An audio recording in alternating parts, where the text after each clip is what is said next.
this product? Okay.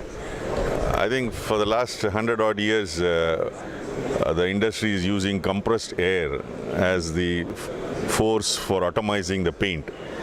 And the compressed air, when you use at 6 bar, a lot of paint is wasted. Almost 50 to 60% paint is wasted, and only 30 to 40% goes to the component. And after 100 odd years, now we have generated a lot of interest by launching a product which do not use compressed air for atomizing the paint.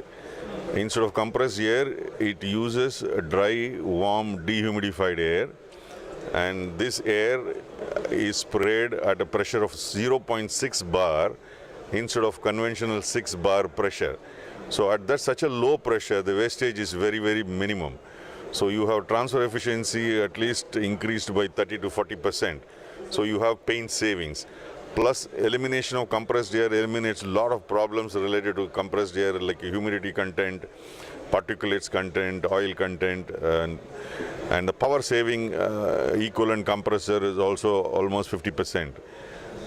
Apart from that, there are a lot of other advantage when you have less paint is going as a waste, which means your environment friendly technology, your VOC is very less in the exhaust air of the booth. The booth air velocity can come down, plus the paint sludge generated is very less because less paint goes to the water. So you add less chemicals and less pollution to handle. The effluent treatment becomes lesser. The paint sludge disposal becomes lesser. So there are many, many advantages. The challenge in this business is that there are a lot of painters around who have old school of thoughts and having 100-odd years of experience in using compressed air.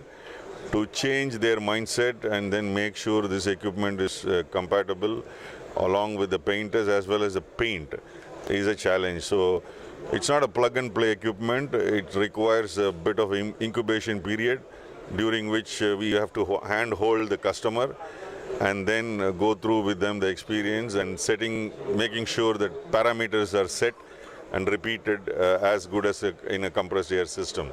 So if we work with the painters and paint plant companies, we will be able to achieve this result. So we need some time to break the conventional mindset. Thank you very much. Yes, sir. So just one more question in terms of sustainability. You know, the industry is talking of green chemistry, environment-friendly products. Now, you as a company are definitely making a, contribution towards environment-friendly products. But could you give me a sense, how is the industry going to view sustainability in the coming few years? Sustainability related to? Surface industry. Yeah. So in general, both in US as well as in Europe, environment regulations are in place. There's a lot of legislation. Clean Air Act was enacted in the year 1970. So the paints were developed and technology was developed to meet this Clean Air Act, whereas the legislation is still not in place in India and Asia.